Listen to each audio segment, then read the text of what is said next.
तुभ्यं नमस्त्रिभुवनार्तिहराय नाथ।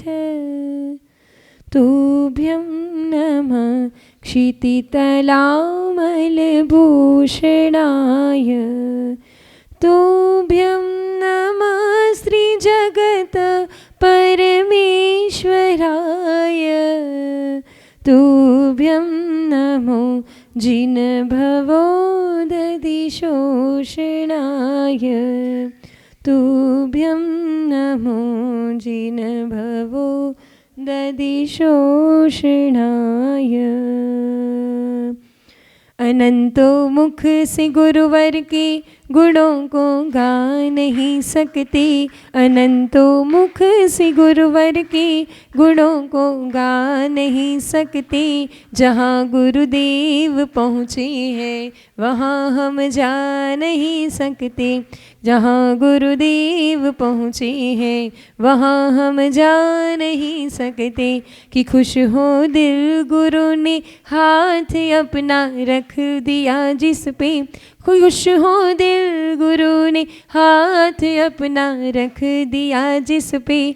हजारों गर्दिशों में भी वो ठोकर खा नहीं सकते। हजारों गर्दिशों में भी वो ठोकर खा नहीं सकते। देवाधिदेव एक अजरांत श्री आदिनाथ भगवान की, श्री 24 तीर्थंकर भगवान की, परम पूज्य मुनिकुंजर ज्येष्ठाचार्य श्री आदि सागर आचार्य महावीर कीर्ति जी आचार्य विमल सागर जी महामुनि राज की, युग श्रेष्ठ तपस्वी सम्राट महातपो मार्तंड आचार्य भगवान श्री सन्मति सागर जी महामुनि राज की, चर्या चक्रवर्ती परम पूज्य मम दिव्य शक्ति गुरु श्रेष्ठ आचार्य भगवान श्री सुनील सागर जी गुरुदेव की, हरिका माशी सुदृढ़मती माता जी की।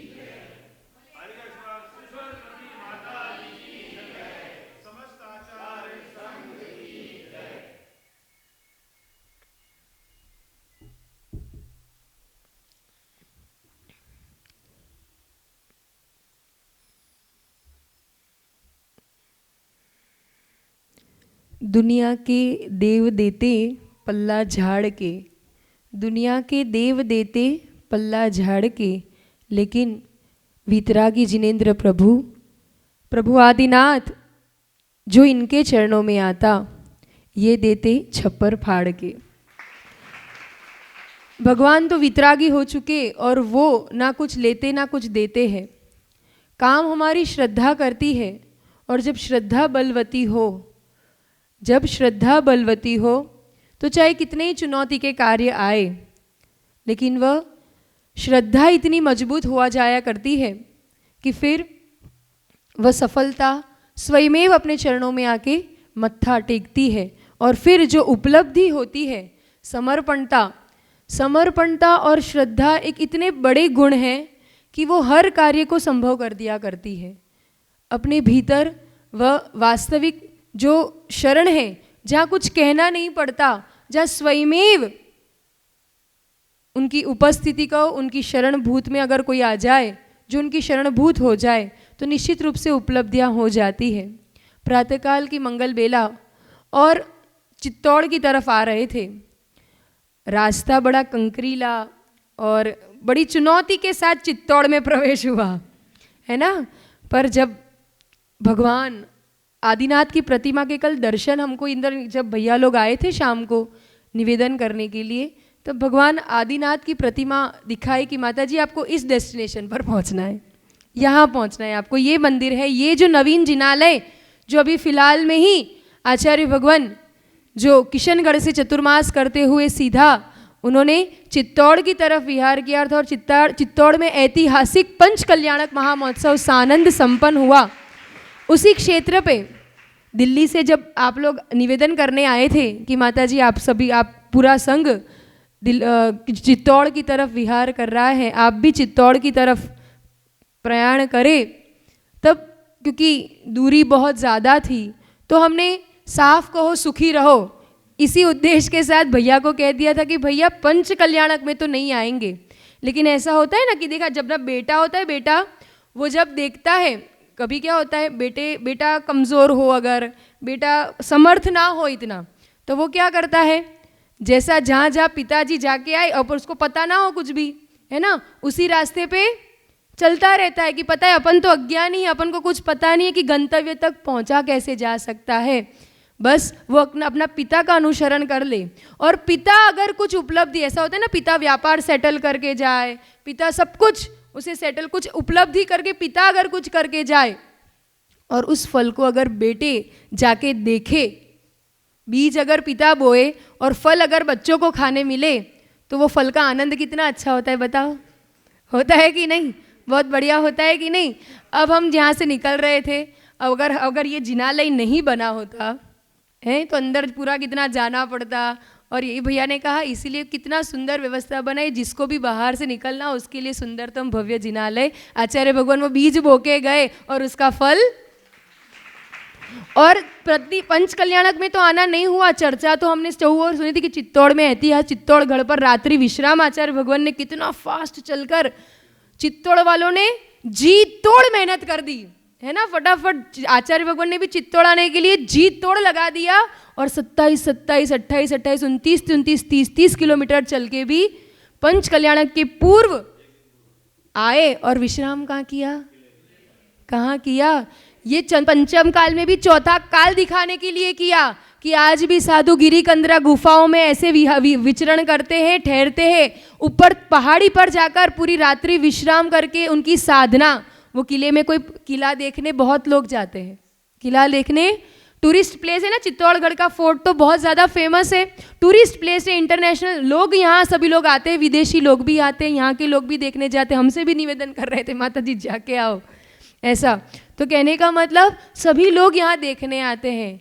एक है विचारों का ही तो फर्क है, एक किला देखने जाता है और एक किले में साधना करने जा रहा है, जिनालय के दर्शन करने जा रहा है। वो किला देखने जाता है, कोई भगवान के दर्शन करने जाता है, ये देखने का फर्क है। और वही बात फिर जब चित्तौड़ के आ गए थे, कंकरीला रास्ता था, एक बात से अपनी बात को विराम करेंगे। जब यहाँ आ रहे थे तो एक कांटा घुस गया पाँव में, है ना, कंकरीला पत्थर था वो, तो कांटा घुस गया। अब जब कांटा घुस गया तो चलते जा रहे थे, लेकिन दर्द बहुत ज़्यादा हो गया, तो साथ चलने वालों ने कहा माता जी निकाल दो वरना ज़्यादा घुस जाएगा अंदर। तो वो पुरुषार्थ कर रहे थे निकालने का, तो पहले कुछ और लाए, फिर बोले कांटे को तो कांटा ही निकालेगा, तो कांटा वो उसको नोकीली चीज़ लाए और निकालने लगे। तो एक भैया क्या कर रहे थे, उसको इसी तरफ सीधा, मतलब कांटा, अगर कांटा निकालना हो तो क्या करना पड़ेगा, उसे उल्टी चमड़ी वो करनी पड़ेगी, तब जाके कांटा बाहर आएगा। तब चिंतवन चला, वास्तविकता सही बात में इस आत्मा में भी कषाय रूपी कांटे बहुत घुसे हुए हैं, और अगर इसे निकालना होगा तो वो संसार का ही वो मार्ग चलते रहेंगे तो निकलेगा नहीं और अंदर चला जाएगा। अगर उससे बाहर निकालना है, कांटे को बाहर निकालना है और निराकुलता अनुभव करना है। निराकुलता कहाँ है निराकुलता? निराकुलता का परिभाषा क्या होती है बताइए?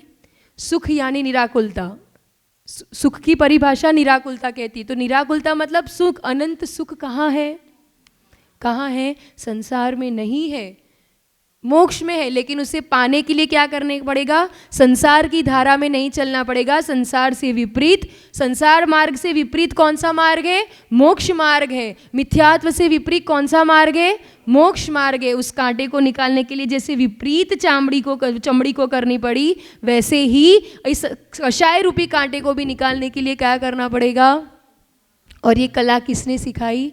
जिनकी हमारे जीवन में वह पलायनता ना आए। आज जो युवा पीढ़ी पलायन कर रही है, महिमा नहीं जग पा रही है, उन्हें जिन शासन की इतनी अमूल्य निधि उनको प्राप्त हुई है, इधर उधर मारते फिरते हैं। उनको सक्सेस चाहिए, जो कुछ भी चाहिए वह यहाँ सहजता से प्राप्त होता है। क्यों दूसरी जगह इतने एफर्ट्स लगाना पड़े? जो चीज़ सहजता से उपलब्ध हो वो भले कार्य कठिन लगे लेकिन फल बहुत मीठा है। कार्य भले कठिन लगे लेकिन फल बहुत मीठा है। ऐसा पुण्य का प्रोडक्शन हमारे जीवन में कैसे स्थिर हो पाए, ऐसा हम पुरुषार्थ करते हैं। चलते हैं आरिका माँ सुदृढ़मती माता जी से निवेदन करते हैं। और बहुत ही सुंदरतम जिनालय है, वास्तव में इसका वैभव निश्चित रूप से आप सभी के लिए, समाज के लिए समृद्धि का और सुख शांति का कारण निश्चित बनने वाला है। क्योंकि जैसे ही प्रवेश किया, समोशरण का वैभव अद्भुत है। जो जिस तरह से जो शॉर्ट एंड एकदम हर वास्तविक प्लेसेस को भी बहुत सुंदर तरीके से नियोजित किया गया है प्लानिंग के साथ। बहुत ही सुंदर जिनालय और ऐसे दर्शन ऐसी प्रतिमा के करके मन प्रसन्न हो गया, आह्लादित हो गया। ऐसे ही भगवान आदिनाथ अपनी छत्र छाया में सदैव हम सभी साधकों को बनाए रखे। आचार्य भगवान का भी मंगलमय आशीर्वाद आप सभी के लिए बरस ही रहा है। आपने बहुत अच्छा लाभ प्राप्त किया ही किया है। अब चलते हैं पूज्य आरिका माँ श्री सुदृढ़मती माता जी के चरणों में निवेदन करते हैं, अपने दोनों हाथ जोड़कर श्रद्धा भक्ति समर्पणता का श्रीफल अपने मस्तक को बनाते और उनके चरणों में चढ़ाते हुए निवेदन करते हैं कि वे अपनी मंगलमय वाणी के माध्यम से हम सभी के लिए लाभान्वित करें। पूज्य आरिका माँ श्री सुदृढ़मती माता जी की वंदामी वंदामी वंदामी। जय बोलिए परम पूज्य आचार्य भगवान श्री सुनील सागर जी गुरुदेव की। नमो जिनाणम। दोनों हाथ जोड़ लेंगे।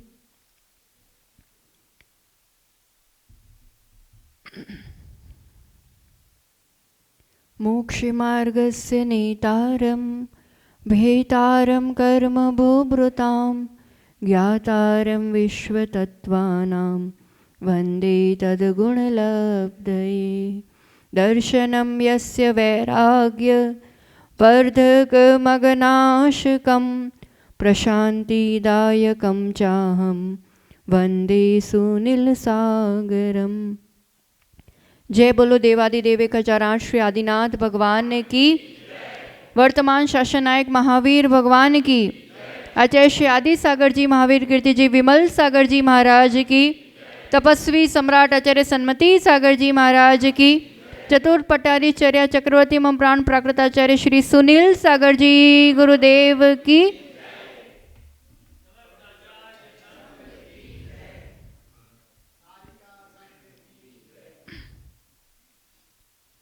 एक बार की बात है, एक व्यक्ति अपनी गाड़ी में अपने घर की ओर बढ़ रहा था।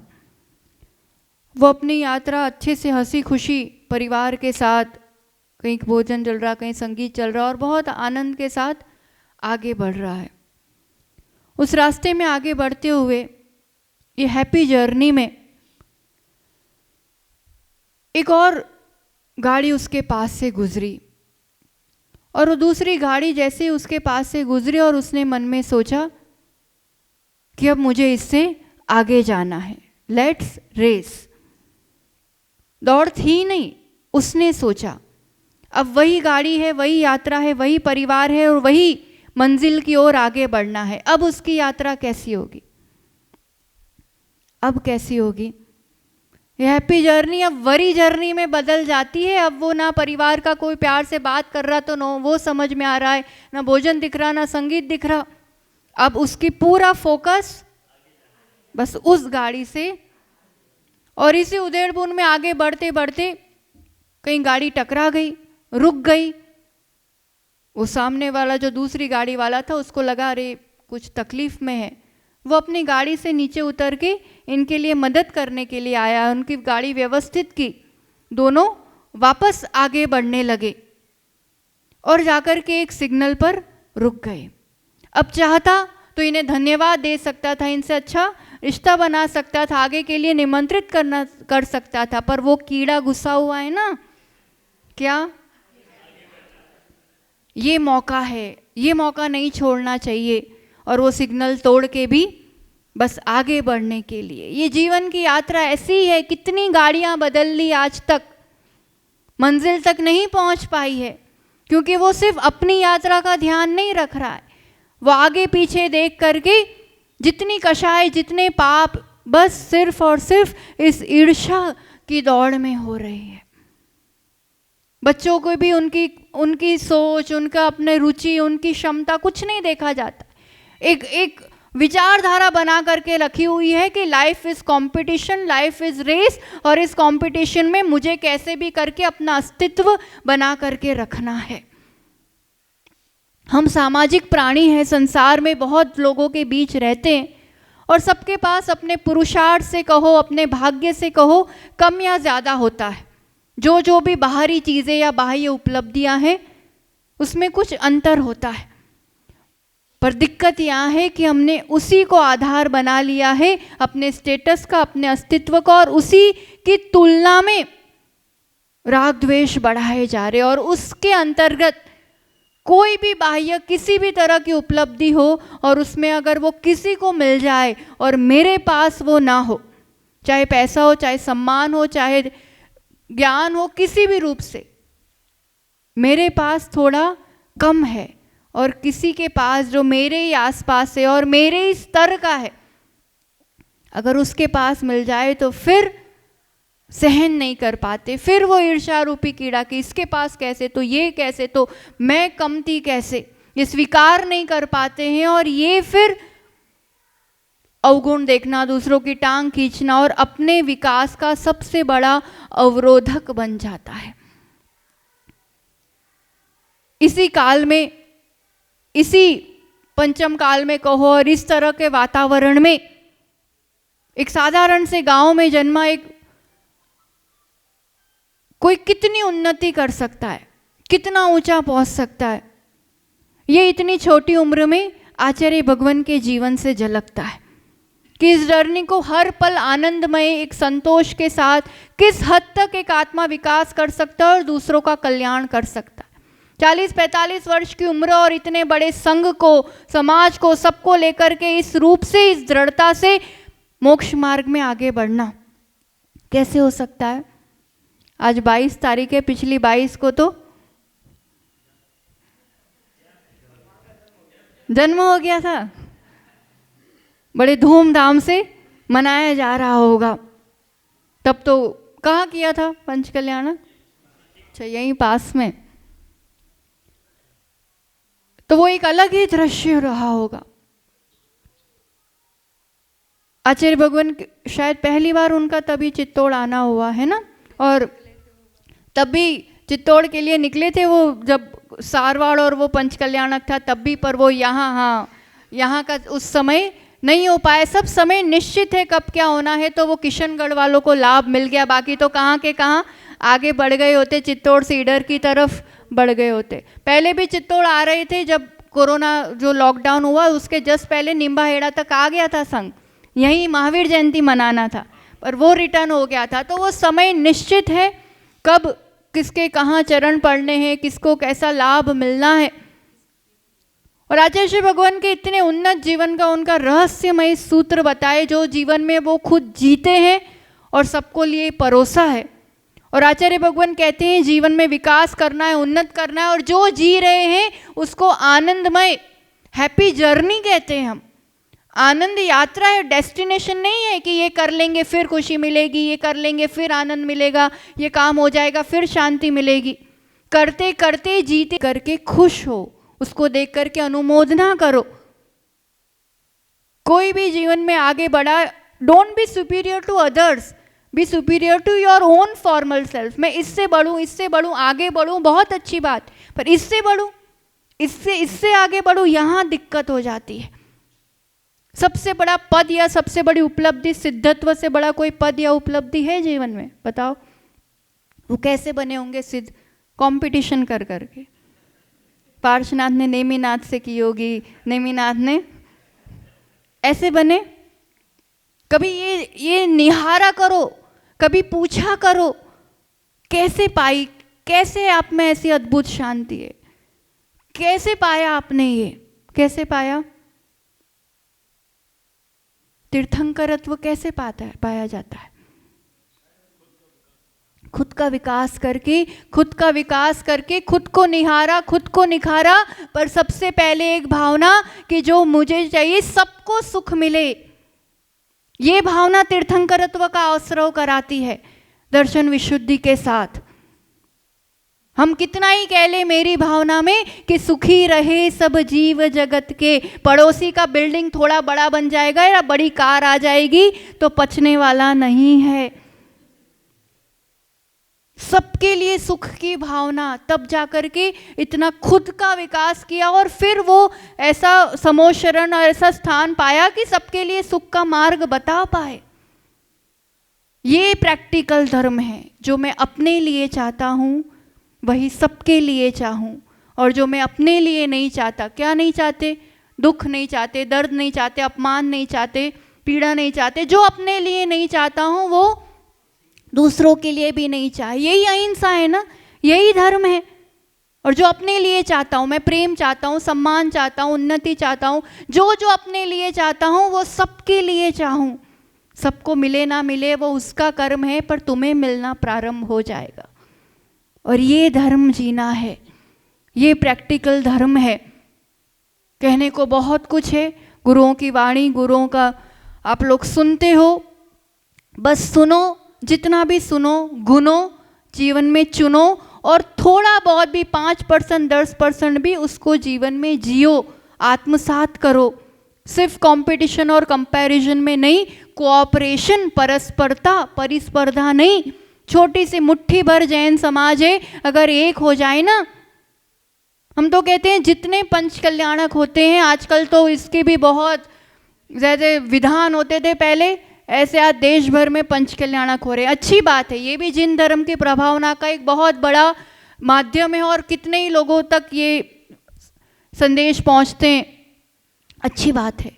जितने पंच कल्याणक हो रहे, पंच कल्याणक में अच्छी कहीं ना कहीं इनकम होती है, कितना ही खर्चा हो तो भी अच्छी इनकम होती है। उसका कुछ परसेंट जो एक पंच कल्याणक हो रहा है, उसके साथ एक विहार धाम बनेगा, एक संत निवास बनेगा। अगर हर क्षेत्र में ये चीज़ हो जाए तो देश में जितने पंच कल्याणक हो रहे उतने करोड़ों उसमें खर्च हो रहे हैं। 5-10 लाख लगते हैं, ज़्यादा नहीं लगते हैं।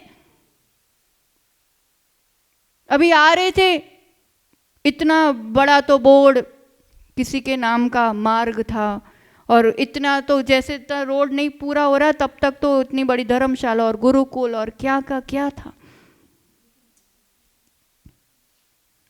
होना चाहिए कि नहीं होना चाहिए? कहाँ कमी पड़ रही है?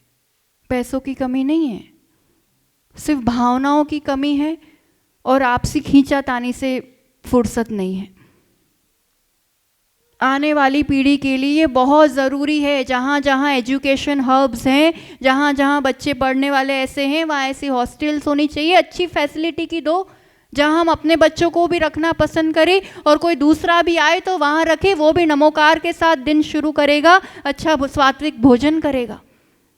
ये आज की सबसे बड़ी ज़रूरत है। मंदिर बन रहे हैं, बहुत अच्छी बात है, पर उससे भी ज़्यादा ज़रूरी ऐसे हॉस्टल, स्कूल्स और ऐसी फैसिलिटीज़ बड़ी बड़ी सिटीज़ में, नहीं तो 10 साल 20 साल बाद बहुत बुरी हालत होगी। मंदिर इतने खड़े कर दोगे, मंदिर जाने वाले कहाँ से तैयार करोगे? अब ज़रूरी है मंदिर जाने वाले तैयार हो, मंदिर की सेवा करने वाले तैयार हो, गुरुओं के साथ पैदल पैदल विहार करने वाले तैयार हो। और ऐसे श्रावक हैं ये जो इतने, अभी दाहोद से भी, जयपुर से विहार चल रहा है आज, ये बहुत बड़ी मिसाल है। 600-700 किलोमीटर का विहार सिर्फ 2 माताजियों को कराना। हर 5 दिन में टीम बदलती है, 10-10 लोग साथ चल रहे हैं। अभी कुशलगढ़ राजस्थान से चल रहे हैं, अहमदाबाद से चल रहे हैं, हिम्मतनगर से, गुजरात से भी आप देख रहे होगे कम से कम 20-25-30 लोगों की। क्या ज़रूरत पड़ी? मिल क्या रहा है? ठंड में कोई मज़ा आ रहा है उनको? घर में आराम से नहीं रह सकते? पर पूछो उनको, जो घर की सुविधाओं में आनंद नहीं आता है ना, ये इतना 15-15 20-20 किलोमीटर वो साथ चलने में पता नहीं कौन सा आनंद आता है। और ये पुण्य की पूंजी ऐसी कमा रहे हैं, समय का भरोसा नहीं है कब क्या हो जाए। जब अनुकूलताएं हैं तब ऐसा कमा लिया करो।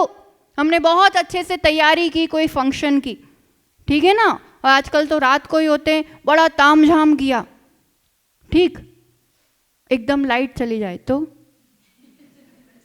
बताओ, फ्लॉप शो हो जाएगा। आप लोग तो पर होशियार हो, फ्लॉप शो होने नहीं दोगे। इन्वर्टर लगोगे कि नहीं? जनरेटर होगा, इन्वर्टर होगा, कुछ तो होगा। घर पे भी तो लाइट अब चित्तौड़ में हमेशा 24 घंटे रहती है, कभी कभी जाती है, जाती है, पर आप लोग को एहसास होता है?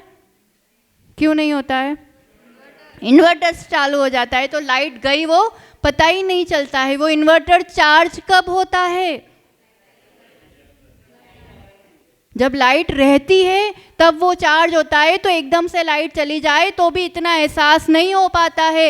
ऐसे ही कोई पूछे क्यों मंदिर जाना, क्यों भक्ति करना, क्यों गुरुओं की सेवा करना, ये जब पुण्य और साता और अनुकूलता है तब चार्ज कर लो अपने आप को। कब असाता आ जाएगी, कर्म का पलड़ा पलट जाएगा, तब वो इन्वर्टर चालू हो जाएगा, पता नहीं चलेगा। वो तीव्र कर्म उदय नहीं भोगना पड़ेगा अगर ये अनुकूलताओं में ये संचित करके रखा होगा, चार्ज करके रखा होगा।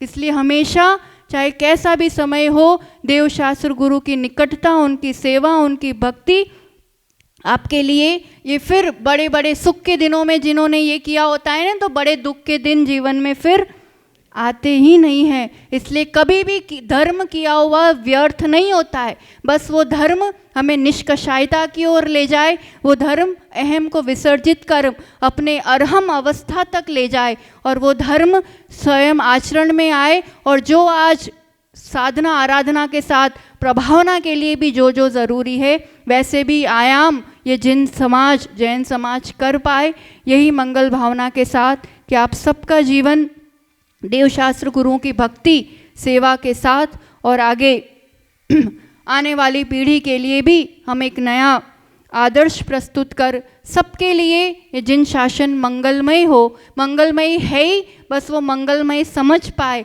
महिमा, और उस प्रभु ऐसी शक्ति दे कि उस चीज़ को वैसे परोस पाए और वैसे उसे सुनने और समझने वाली तक ये बातें पहुंच पाए।